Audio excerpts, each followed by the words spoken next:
Entonces, Marcos capítulo 1, versículos 21 al 28. Vamos a leerlo. Dice así: y entraron en Capernaum los días de reposo, aquí equivale a sábado, y entrando en la sinagoga enseñaban. Y se admiraban de su doctrina porque les enseñaba como quien tiene autoridad y no como los escribas. Pero había en la sinagoga de ellos un hombre con espíritu inmundo, que dio voces diciendo: ¿qué tienes con nosotros, Jesús Nazareno? ¿Has venido para destruirnos? Sé quién eres, el Santo de Dios. Pero Jesús le reprendió diciendo: cállate y sal de él. Y el espíritu inmundo, sacudiéndole con violencia y clamando a gran voz, salió de él. Y todos se asombraron de tal manera que discutían entre sí diciendo: ¿qué es esto? ¿Qué nueva doctrina es esta? ¿Con qué autoridad manda aún a los espíritus inmundos y le obedecen? Y muy pronto se difundió su fama por toda la provincia alrededor de Galilea. Vamos a ver. Bendito Padre Celestial, te doy gracias, Señor, por este tiempo que nos das para meditar en tu palabra, Señor. Queremos pedirte que tu Espíritu Santo nos siga bendiciendo, nos guíe a través de este pasaje, y que podamos entender y aprender lo que tú tienes para nosotros el día de hoy. En Cristo Jesús. Amén. Bien, pues se acuerdan que nos quedamos pendientes la semana antepasada ya, y que estuvimos platicando acerca de esta situación, en particular sobre el Evangelio de Marcos, donde nos presenta quizás la primera demostración, la primera aparición de Jesús, según Marcos. No es la primera cronológicamente. Ya les dije que Marcos comienza a narrar su historia a partir de que Jesús llega a Galilea, casi un año después de que comienza su ministerio realmente en el bautismo.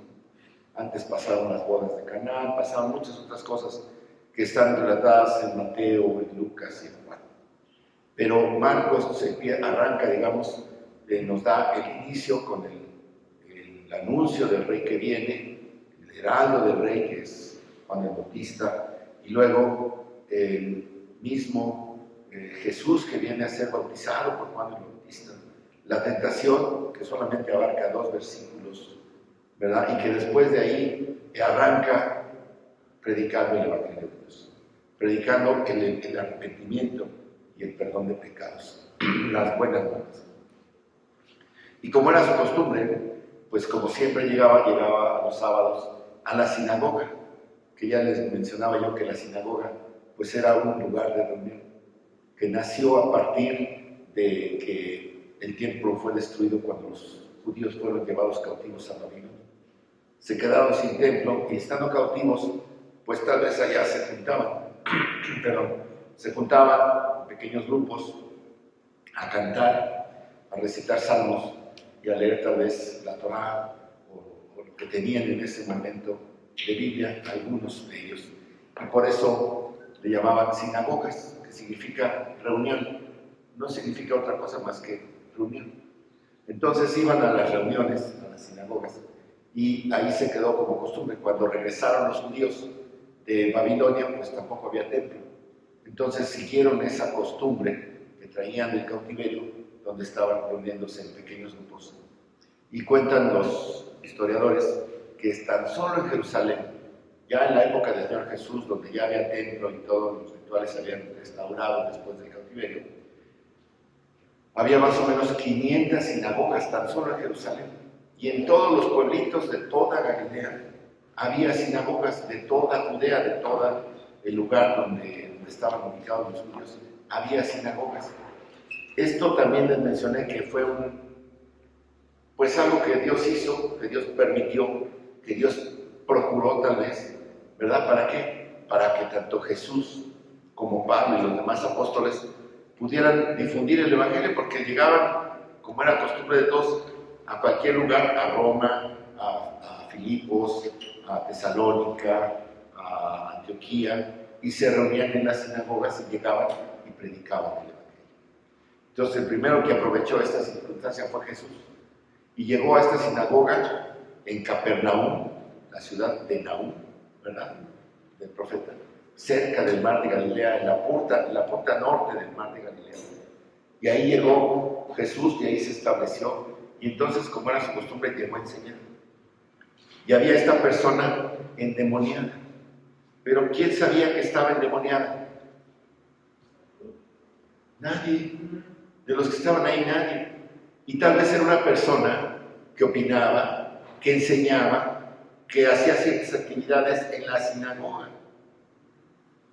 Dice, porque dice, y uno de ellos, no nos dice exactamente qué era, pero alguien que había estado ahí permanecía, que ya era parte de ellos.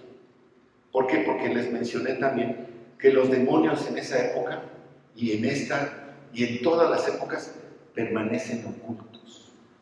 No salen a la luz. Si ahorita un demonio saliera, ¿qué haríamos todos? Pues corríamos, huíamos, lo alejábamos de nosotros, ¿no? Es lo normal. Pero los demonios no hacen eso porque les gusta permanecer ocultos, no les gusta que los descubran. Pero cuando en esa época se aparece de repente el Rey de Reyes, el Señor de Señores, el Juez, el Creador, ¿verdad? Jesús de Nazaret, ¿verdad? Se apanican, se aterrorizan. Y aunque no quieren ellos, o sea, nosotros no los vemos, pero Jesús los ve. Y entonces ellos saben que lo están viendo y que pues no les queda otra. Porque además, como les decía, los demonios creen y tiemblan. ¿Y por qué tiemblan? Porque su fin está cerca. Porque al ver a Jesús saben que Él es el juez, Él es el que los va a echar al lago de fuego. Él es el que los condena, Él es el que los venció, Él es el que los echó del cielo donde estaban cuando se rebelaron con Satanás en contra de Dios. Entonces, dijimos aquella vez que, además, si vemos en todos los evangelios donde se menciona un endemoniado, la mayoría de ellos grita y se postra y le dice a Jesús, ¿qué tienes con nosotros? Hijo del Dios Altísimo, dice uno. Yo sé quién eres, el Santo de Dios. Vean las confesiones de los demonios. ¿Se dan cuenta? Se dan cuenta que ellos conocen perfectamente a Jesús y saben quién es, pero ellos no tienen remedio. Ellos no pueden ser perdonados. Ellos no pueden pedir perdón. Ellos ya fueron juzgados. Ellos están esperando su condena. Ya están sentenciados. Es como cuando a un preso le dicen, vas a ser culpable de este homicidio y te vamos a poner en la silla eléctrica o en la cámara de gas o donde sea. Dentro de un año, qué angustia de esa persona. Pues ya de una vez, ya para que me la dan a plazo. Pues los demonios están a plazo, ya saben su fin. Ellos están perfectamente conscientes de quién es el Señor. Y decíamos también aquella vez la respuesta tan diferente de los otros de la sinagoga. ¿Qué hacían estos de la sinagoga? Pues de repente llega Jesús y empieza a enseñar y se asombran, ¿verdad? Fíjense ustedes cómo el primer versículo dice, el versículo 22, y se admiraban de su doctrina. ¿Qué se admiraban? Sí. Se admiraban, ¿verdad? Y en el versículo 27 dice, y todos se asombraron cuando se expulsó a este demonio. Se asombraron y decían, ¿quién es este? ¿Qué es esto? ¿Con qué autoridad? ¿Por qué? Porque esas personas no conocieron a Jesús o no conocen a Jesús. Y decíamos que la iglesia a veces está llena de gente asombrada, de gente admirada. ¿Y por qué hacerles que me admira el ambiente que hay, toda la cuestión que hay, lo bueno que somos, hermanos? Me admira, me asombra, me deja sin sentidos y es bien padre. Pero ¿qué es lo que pasa?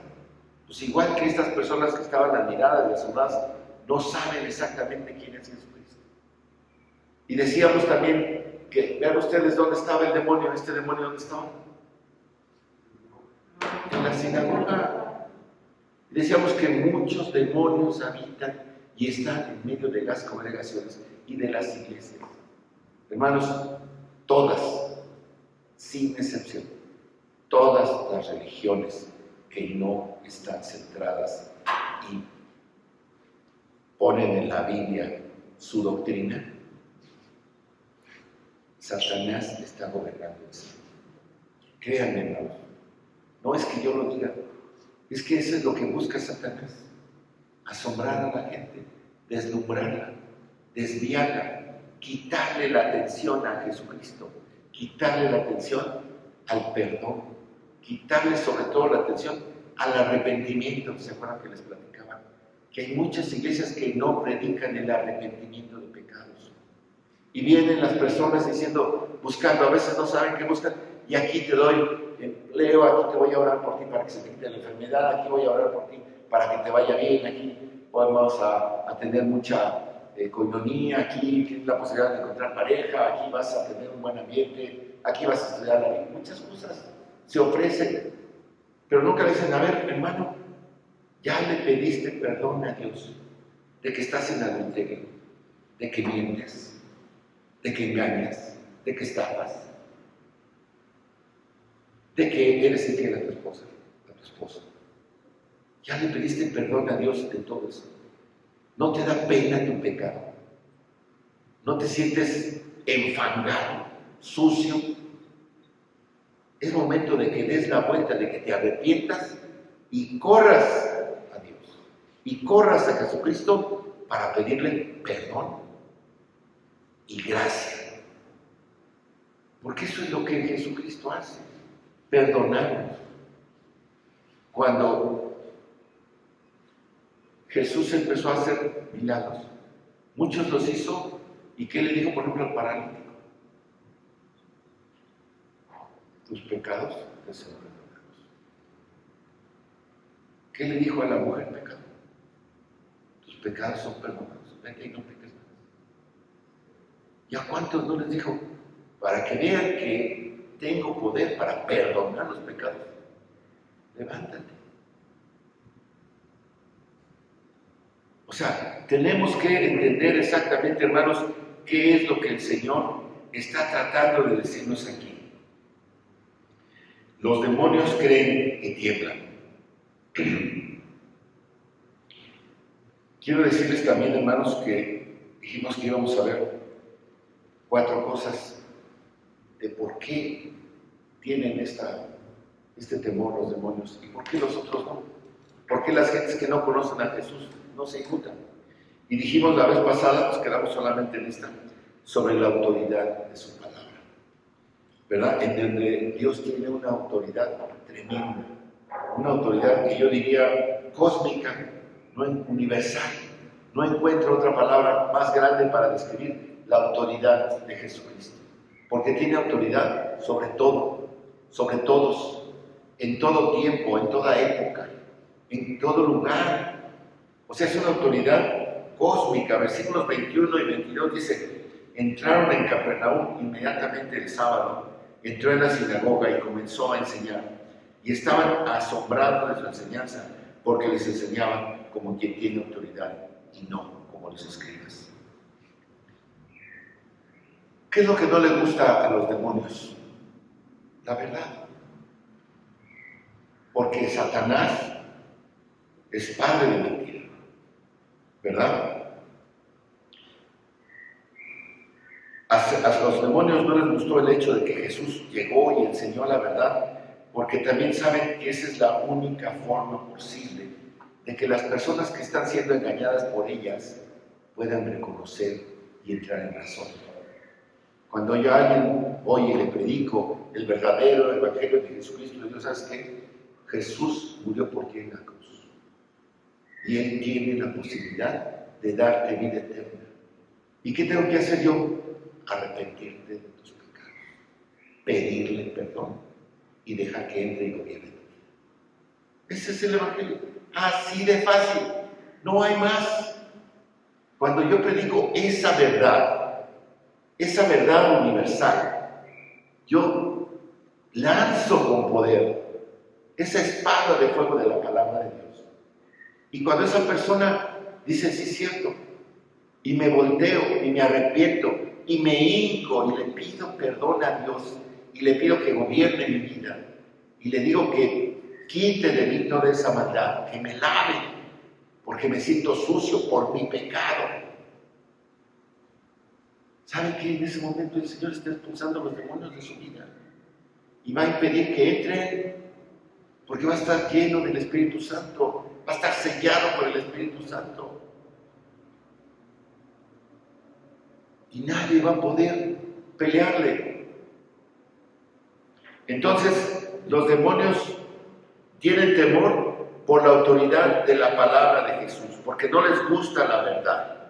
Jesús viene enseñando la verdad que daña el reino del demonio, la verdad de las buenas nuevas, del evangelio que rescata a la gente de las garras de los demonios. Toda la gente que está afuera está en las garras de los demonios, está a merced de Satanás. Así es, del príncipe de este mundo. Dice que estando en Capernaum se convirtió en el cuartel general de Jesús durante el ministerio en Galilea. Y ya les había comentado yo que Capernaum es una ciudad bonita, que está a un lado del lago, pero además tenía una situación particular, como es en la parte norte, y toda esta parte de la franja está en Galilea, que tiene como unos 11 kilómetros o más. Luego está el río Jordán y luego el Mar Muerto. Entonces, para el comercio que viene del mar Mediterráneo, pues era más fácil pasar por aquí, hacia Asia Menor, hacia Babilonia y todas las ciudades ricas que había por acá. Era muy fácil pasar por ahí. Entonces, Capernaum se convirtió en un punto de cruce, de comercio. Fue una ciudad muy próspera. Creo que aún es una ciudad muy bonita y próspera. Pero ¿qué pasa? Pues obviamente ahí el pecado abunda. Tanto que habíamos dicho que en Mateo 11, del 23 al 24, Jesús dice que el juicio para Capernaum va a ser más severo que para Sodoma y que para Gomorra. Dice, ¿por qué? Pues es que ahí estuvo Jesús. Y ahí Jesús expuso el pecado de Capernaum. Y Capernaum no se arrepintió. Dice que entró en la sinagoga. Bien.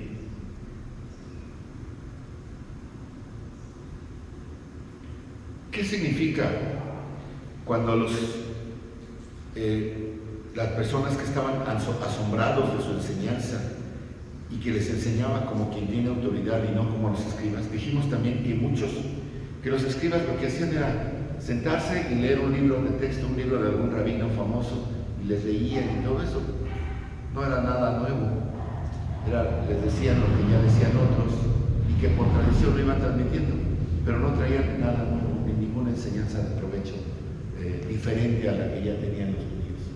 Y como les decía yo, el demonio ya había establecido un sistema religioso judío, por eso en la sinagoga estaba este demoniado, porque ya este sistema judío estaba viciado, estaba corrompido por Satanás, y entonces ya era mucho más importante guardar el sábado, mucho más importante no recoger espigas, mucho más importante no sanar enfermos, mucho más importante juntarse en las sinagogas y destacar y hablar, que dar ofrendas y visitar a las viudas, como decía el apóstol Santiago, que la verdadera religión es eso, ¿verdad? Ya la religión judía estaba viciada, estaba controlada por estos fariseos y escribas que sin conocer a Jesús ya estaban buscando cómo matarle, cómo eliminarle. Sin conocer a Jesús. Y entonces cuando viene Jesús y habla como alguien que tiene autoridad, alguien que tiene objetividad, alguien que en su enseñanza hay un carácter absoluto, que hay un nivel de convicción en lo que está diciendo, y no estaban acostumbrados a eso. Jesús no citó a nadie más que a las Escrituras, y esto nos recuerda cuando Él habla en el Sermón del Monte, como nos dice Mateo 7, 28 y 29, que después del sermón dice, se asombraron porque hablaba como alguien que tiene autoridad. que es alguien que tiene todo el dominio, toda la regla, toda la jurisdicción, todo el derecho, toda la potestad, todo el privilegio, toda la prerrogativa. Jesús habló siempre con absoluta convicción, con objetividad, con autoridad, porque Él está a cargo, y Él está a cargo de la verdad. Y fuera de todo, fíjense cómo dice el versículo 22, no como los escribas, que realmente estaban enseñando, pues lo que les digo, una religión corrupta. Entonces ellos se quedaron asombrados. ¿Cuándo se queda uno asombrado? Cuando se para uno así, se pasman, dicen por ahí se pasmaron, ¿verdad? Cuando estamos en el Zoom y de repente Sergio se pasma, ¿verdad? Así se quedaron, asombrados, ¿verdad? Pasmados. La mayoría de la gente en aquel entonces no sabía leer ni escribir, era analfabeta, y así que tenían que escuchar de los escribas y los fariseos lo que decía la Escritura, y tenían que escuchar la explicación de ellos. Eso pues les daba la facilidad de dominar, de los escribas también, de ser gente de importancia y convertirse en los que decían y dictaban lo que se tenía que hacer. Llegaron a ser muy reverenciados, muy honrados. Se les dio el título de rabí, que quiere decir honrado, honorado, gente que merece honor. Sin embargo, fíjense ustedes lo que Jesús les dice a estos rabinos en Juan 8:44. Les habla y les dice: vosotros sois de vuestro padre el diablo, y los deseos de vuestro padre queréis hacer. Él ha sido homicida desde el principio y no ha permanecido en la verdad, porque no hay verdad en él. Cuando habla mentira, de suyo habla, porque es mentiroso y padre de mentiras. Y ahí está el conflicto. Ellos son de su padre el diablo y hablan puras mentiras. Entonces, hermanos, ¿qué desarrollaron estos judíos, estos fariseos, estos escribas? Puras doctrinas mentirosas. ¿Cómo combatieron a Jesús? ¿Cómo lo acusaron? ¿Cómo acusaron a Pablo? Con doctrinas mentirosas.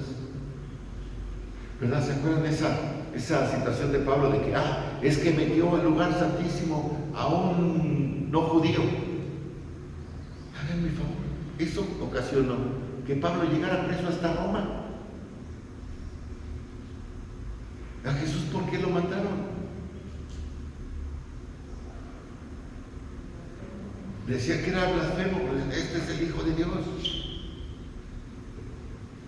O sea, cuánta mentira, cuántas doctrinas mentirosas y demoníacas.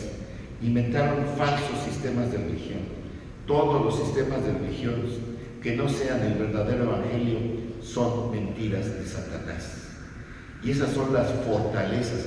Cuando le dicen, tenemos que derribar fortalezas, tenemos que tirar muros, tenemos las fortalezas y los muros que tenemos que derribar, los derriba la palabra de Dios, no nosotros. Pónganse a tirar la pared, a ver, ¿quién la puede tirar? La palabra de Dios es la que derriba fortalezas. Dice 2 Corintios 10, 3 al 5, dice: pues aunque andamos en la carne, no militamos según la carne, porque las armas de nuestra milicia no son carnales, sino poderosas en Dios para la destrucción de fortalezas, derribando argumentos y toda altivez que se levanta ¿contra qué? Contra el conocimiento de Dios. Yo estoy derribando fortalezas cuando predico el verdadero evangelio de Dios, cuando predico el arrepentimiento de pecados para perdón y salvación eterna. Ese es derribar fortalezas. No hay de otra. Yo no me puedo poner con los demonios. Dicen, vamos a derribar fortalezas, hay que expulsar al demonio. Ni lo veo, ni sé dónde anda. ¿Cómo le voy a dar un golpe? O sea, esta es la fortaleza que tenemos que derribar, ¿verdad? Argumentos y toda altivez que se levanta contra el conocimiento de Dios, y llevando cautivo todo pensamiento a la obediencia de Dios. Muchos me decían, ¿qué es esto de pensamiento? Ahora, ¿cómo le llaman? Todo pensamiento que no esté centrado en la palabra de Dios, lo encierro y lo someto a Dios. Todo aquello que me da tentación, mira, quédate con el cambio, ese lo someto. Ve a ver a esta muchacha, lo someto. Todo aquello que sea malo, lo encierro y lo llevo cautivo a la obediencia de Dios. ¿Qué me dice Dios respecto a esto que estoy pensando? Ahí está el origen de todos los males, mi mente. Entonces tengo que llevarlo cautivo a la obediencia de Dios. ¿Qué dice la palabra de Dios? No codiciarás. Pues ya. Ahí está la respuesta a mis pensamientos. No codiciarás. Ni esto, ni aquello, ni lo otro. Nada. No mentirás. No dirás falso testimonio. No matarás. No hurtarás. Honra a tu padre. O sea, están tan solo los 10 mandamientos. Ya con eso nos daríamos por bien servidos, pero hay muchos más mandamientos y obediencias. Todo lo que predicó el Señor en el Sermón del Monte, ahí está la obediencia a Dios. Ahí debo someter mis pensamientos, llevando cautivos. Las fortalezas, pues, deben de ser destruidas si los pecadores han de ser liberados y llevados cautivos a Cristo. Entonces, la característica esencial, lo primero que hace letar a los demonios, el primer ataque contra ellos viene de la autoridad de Cristo, como se muestra en su palabra. La verdad aplasta las mentiras de Satanás. La verdad destruye sus fortalezas. Y por el contrario, hermanos, descuidar la verdad. ¿Cuántas iglesias han descuidado la verdad? Descuidar la verdad deja a esas personas, a sus víctimas, en servidumbre de pecado. Y las fuerzas del infierno, que tienen miedo mortal a la verdad, pueden dominar a todos esos que descuidan la palabra. El mundo odia la Escritura. El mundo no quiere la Biblia. ¿Por qué? Porque Satanás domina el mundo. Los hombres por naturaleza rechazan la Biblia, aunque tengan una Biblia en su hogar, no la leen. Porque la verdad no está en ello. Odian la verdad porque pertenecen al reino de las tinieblas. Son de su padre el diablo. Y alguna vez todos estuvimos ahí, de una forma u otra, hasta que entendimos que tenemos que pedir perdón, arrepentirnos y volver a Dios. Entonces, hermanos, los demonios están aterrorizados por la autoridad de su palabra. Pero en segundo lugar, y aquí es donde retomo ya, en el versículo 23 dice: había en la sinagoga un hombre con un espíritu inmundo y dio voces diciendo: ¿qué tienes con nosotros, Jesús Nazareno? ¿Has venido para destruirnos? Sé quién eres, el Santo de Dios. Y es como inmediatamente, cuando Jesús estaba enseñando, inmediatamente reaccionó el demonio. Y dice: un hombre con un espíritu inmundo. El espíritu inmundo es siempre un sinónimo en el Nuevo Testamento de un demonio, un ángel caído. Y nuevamente lo podemos ver este término en el capítulo 5, versículo 2, donde el gadareno, ¿verdad?, sale de las tumbas con un espíritu inmundo. Y este tipo de posesión demoníaca, hermanos, siempre ha sido en el mundo, siempre ha habido. Todos aquellos que están fuera de la iglesia, todos aquellos que no tienen a Cristo en su corazón, son posibles víctimas de un demonio. Y los demonios pueden entrar y salir, pero están ocultos. Nadie los puede ver. Es un reino espiritual.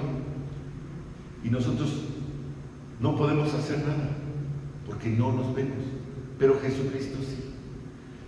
Es curioso, te lo digo como un dato, que solamente en la época cuando Jesucristo estuvo vivo en su ministerio y un poquito después en los apóstoles, porque Jesús les dio autoridad a los apóstoles para expulsar demonios, pero ni antes, o sea, en todo el Antiguo Testamento, no hay quien se diga que tuviera un demonio.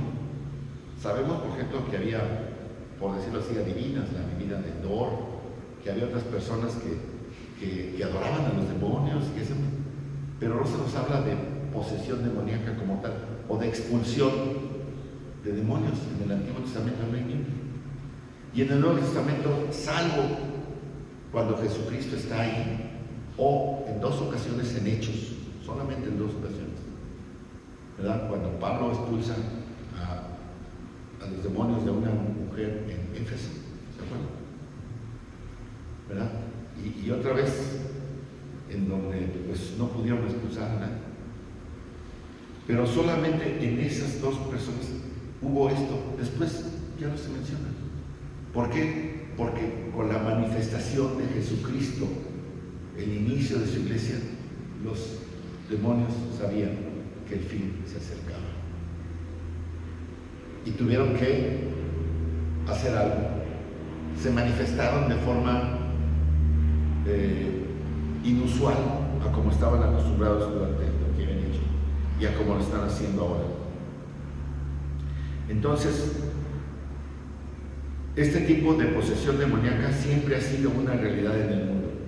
Los demonios siempre se han salido con la suya con aquellos que están en su dominio, con aquellos que no creen en Jesús. Pero lo que sucedió durante el ministerio de nuestro Señor Jesucristo no tiene paralelo ni antes ni después, como les explicaba. Entonces, como les decía, no hay ningún lugar en el Antiguo Testamento donde se narre un evento de posesión y de expulsión de los demonios. ¿Estaban ahí? Sí estaban. Siempre han estado, ¿verdad? Y como les decía, solo hay 2 relatos de posesión demoníaca después de que Jesucristo murió y resucitó. En Hechos 16 y el otro en Hechos 19. Pero después, en ninguna de las epístolas, en ninguna de las cartas, ni en el Apocalipsis se nos dice nada. Y lo que les decía es que los demonios están muy contentos de permanecer encubiertos, no quieren ser expuestos. Pero durante el ministerio de Jesús, cuando apareció, entraron en pánico y dijeron en voz alta: tú eres el Hijo de Dios. Y cuando dijeron esto, Jesús los calló. En el versículo 34, Él no permitió que los demonios hablaran porque sabían quién era Él.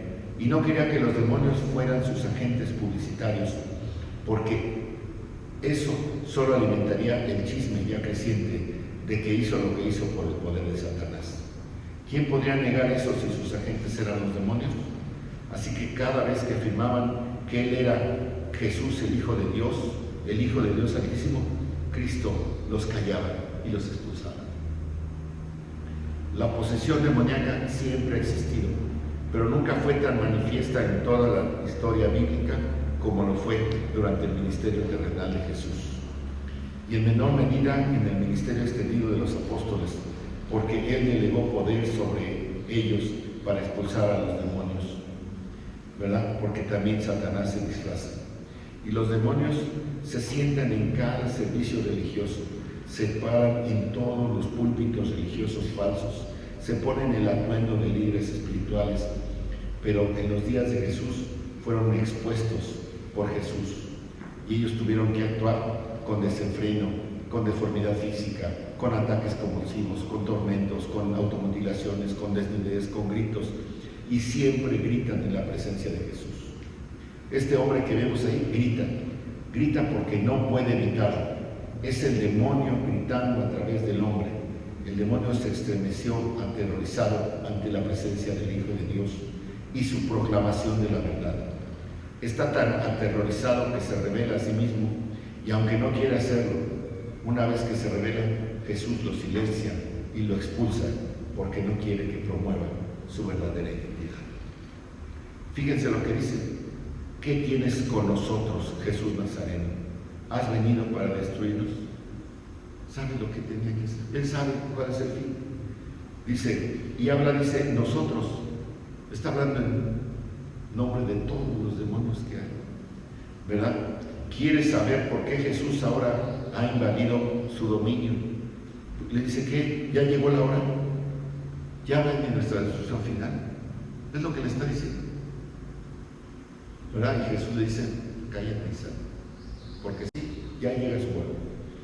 En Primera de Juan 3:8, Cristo fue revelado para deshacer las obras del diablo.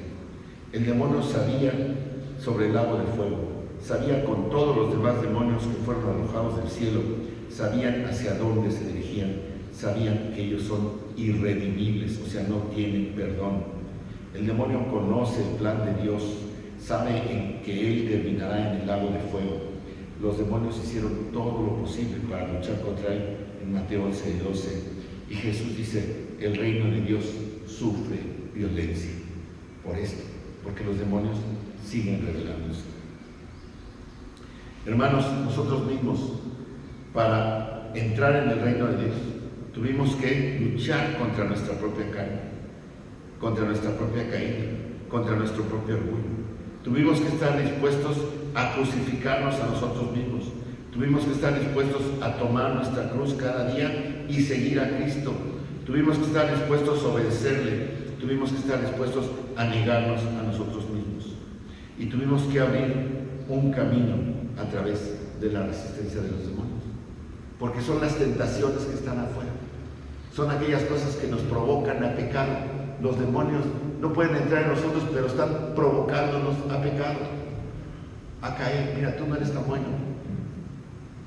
¿Cuántas mentiras nos dicen? Mira, tú no vales la pena. No, Jesús no te quiere. No sirves para nada en la iglesia. Y son mentiras, son engaños, son luchas que tenemos, ¿verdad? ¿Qué hace gritar a los demonios? La autoridad de Jesús en su palabra, porque su palabra aplasta mentiras, y la autoridad de Jesús en su juicio, porque saben que Él es su juez, y saben que el lago de fuego ya está listo, ya está preparado para ellos, y a lo mejor ellos lo pueden ver y se alejan y tiemblan y gritan. Y eso lo sabían antes de que estuviera escrito en Mateo 25, porque desde entonces este lago de fuego. Y sabían que Jesús era el juez y que venía con poder para enviarlos allá desde antes de que se escribiera el Apocalipsis. Ellos ya saben el plan de Dios. Lo que hace gritar a los demonios en tercer lugar es la autoridad de la santidad de Dios. La autoridad, dijimos primero, de su palabra, la autoridad de su juicio y la autoridad de su santidad. Hermanos, nosotros podemos poner en tela de juicio a cualquier juez aquí en la tierra. Un juez que venga y el juez de la Suprema Corte, pues no le andan tirando que tiene sus cosas por ahí. Y los jueces de aquí, del primer circuito y de todo, todos son corruptos. ¿No dicen? Pero a este juez, a Jesucristo, su santidad hace temblar a los condenados y a los que va a condenar. Porque no tienen nada en contra de Él. No tienen nada en contra de Él. Fíjense ustedes cómo los demonios le dicen Jesús de Nazaret.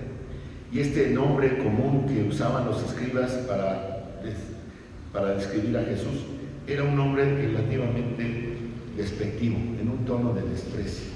¿Por qué? Porque Nazaret era un lugar insignificante. Y aunque Jesús no nació en Nazaret, sabemos que nació en Belén, pues usaban ese término en Nazaret porque decían que de ahí no podía salir nada bueno. Entonces, por eso le decían Jesús de Nazaret. Pero Jesús lo tomó. Y entonces quieren hablar de Cristo con un desdén que otros lo hacen también. Sin embargo, también saben que el Mesías es Jesús. Pero ellos saben quién es Él. Fíjense el versículo 24, dicen, yo sé quién eres tú, el Santo de Dios. El Santo de Dios. Unos dicen el Hijo de Dios, ¿verdad? Pero este demonio dijo el Santo de Dios. Fíjense ustedes, cuando el ángel vino a María en Lucas 1:35 y le dijo, vas a tener un hijo santo, hijo del Dios Altísimo.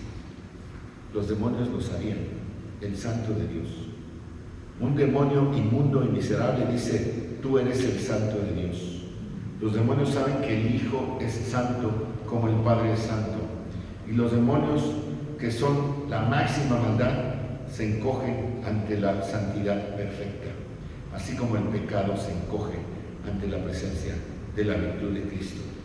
La pecaminosidad absoluta se acobarda ante la presencia de la santidad absoluta de Cristo. Ellos saben que fueron arrojados del cielo porque no fueron santos, porque no se mantuvieron en santidad. Saben que a la vez que se enfrentaron a la santidad de Dios, fueron arrojados de su presencia rumbo al lago de fuego. Son permanentemente impíos, permanentemente miserables, conocen la experiencia que les trajo el pecado original y saben que la experiencia que les espera en el lago de fuego es aún peor y gritan ante la anticipación del tormento. El Santo de Dios se ocupará de estos espíritus inmundos. Entonces, la autoridad de la palabra, el juicio de Dios, su santidad y en cuarto lugar, su poder. Porque Jesús tiene poder. Jesús le reprendió diciendo: cállate y sal de él. Cállate y sal de él. El espíritu inmundo, arrojándolo a convulsiones, volvió a gritar y a gran voz y salió de él. En este punto, aún no es el momento de la destrucción de los demonios, pero Jesús muestra su autoridad al decirle: sal de él. Díganme, ¿cuál demonio se le opuso a Jesús? No quiso salir. Nadie. Todos salieron. Algunos hasta le rogaron: mándanos allá con los puerquitos, ¿verdad? Pero se conocieron su absoluta autoridad, su absoluto poder, ¿verdad? Pero este demonio prueba la autoridad y el poder de Dios que Cristo tiene sobre ellos. Y este es el mismo poder que un día los mandará al lago de fuego. Jesús lo reprendió. Fíjense ustedes cómo lo reprendió. ¿Qué le dijo? Cállate y sal, ¿verdad? Sin diálogo, sin negociación, sin fórmulas, sin exorcismo. Jesús simplemente mandó y obedecieron. Y Jesús delegó este poder a sus apóstoles y ellos hicieron lo mismo. Y fueron las únicas personas que alguna vez tuvieron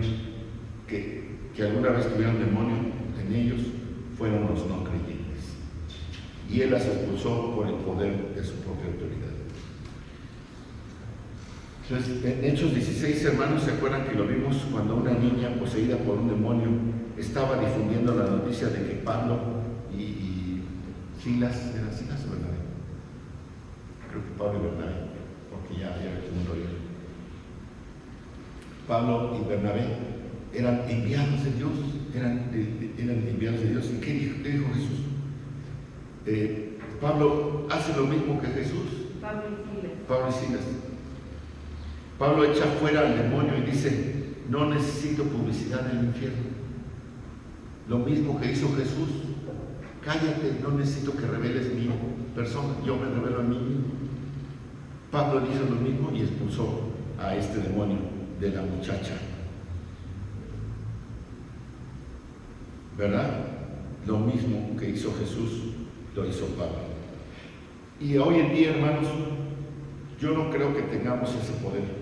Yo no creo que haya exorcizadores o quienes puedan echar fuera demonios o quienes vean demonios y los puedan dejar, ¿verdad?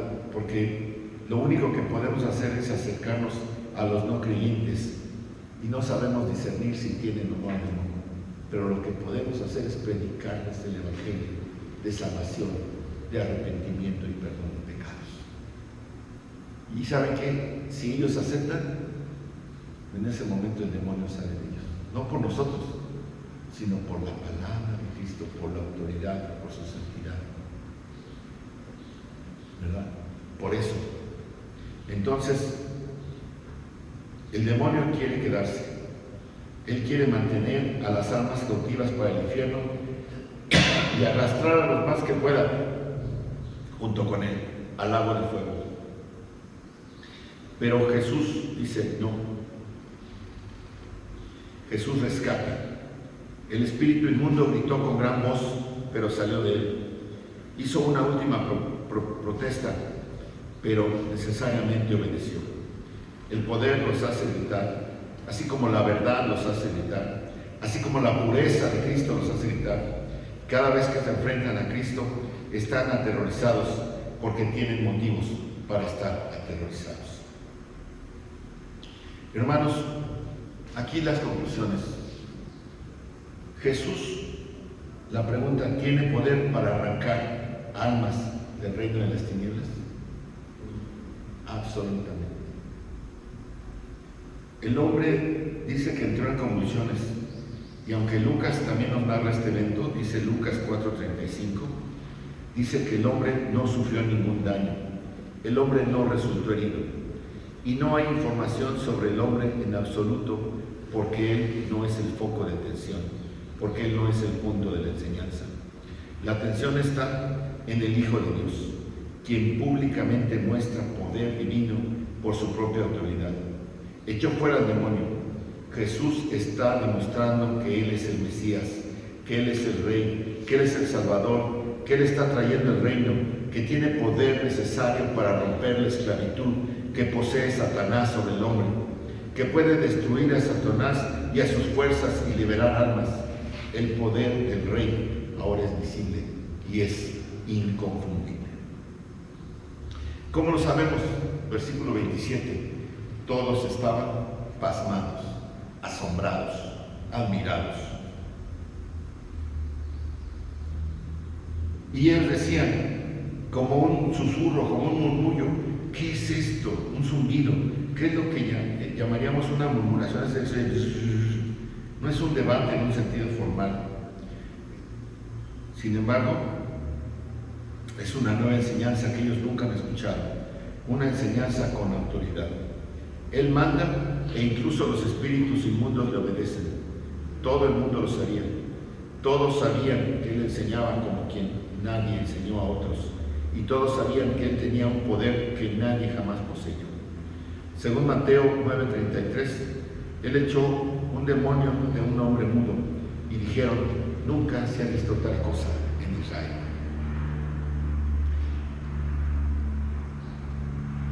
Hermanos, si lo que hace gritar a los demonios es la autoridad de Cristo porque los aterroriza,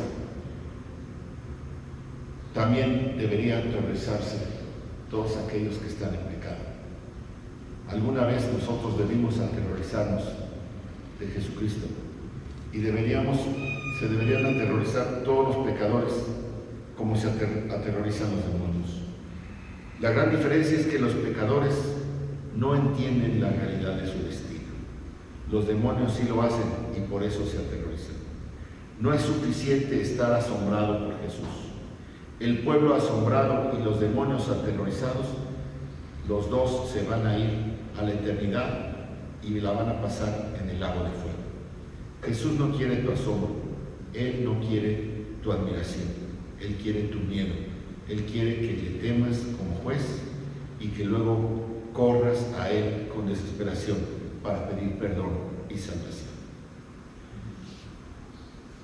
Dice el versículo 28, al instante, la noticia de Jesús se difundió por todas partes, por toda la región de Galilea y de los alrededores. Y esto fue solo el principio.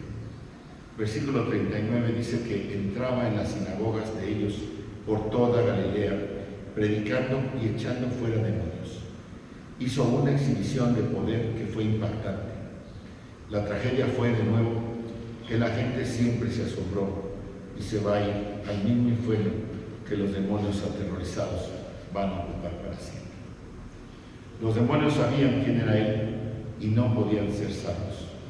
La gente no creía quién era Él y no querían saber quién era Él y no querían ser salvos y por eso se van a ir al infierno. Hermanos, necesitamos estar no solamente asombrados y aterrorizados, necesitamos estar pendientes y pidiendo perdón ante el juez, porque antes que el juez es Salvador. Yo les quiero invitar, hermanos, a que tengamos la capacidad de examinarnos, de saber cómo estamos pidiendo perdón, de buscar a Jesús como Salvador. A veces sí es nuestro amigo, sí es nuestro consuelo, sí es nuestro sanador, es quien nos ayuda, pero tengamos en cuenta que también Él es juez y que ve nuestro pecado. Y como sus hijos, como alguien a quien nos ha alumbrado, nos ha quitado de las tinieblas y nos ha rescatado de ese reino, tenemos que estar constantemente conscientes de obedecerle. Y si no, tenemos que pedirle perdón. No es porque la salvación se vaya y se venga cada que pecamos, no, eso no es. Ya somos de Cristo.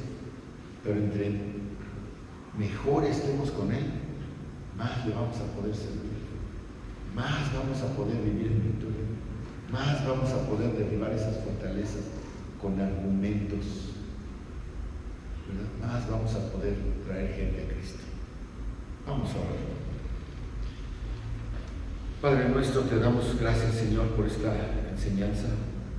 Señor, gracias porque pues sabemos que los demonios tiemblan, Padre, y que nosotros también podemos verte y podemos, Señor, pues gozarnos porque hemos sido perdonados, porque hemos acudido a ti, Señor, para pedirte perdón y podemos alcanzar salvación completa, Señor, en la sangre preciosa que derramaste en la cruz.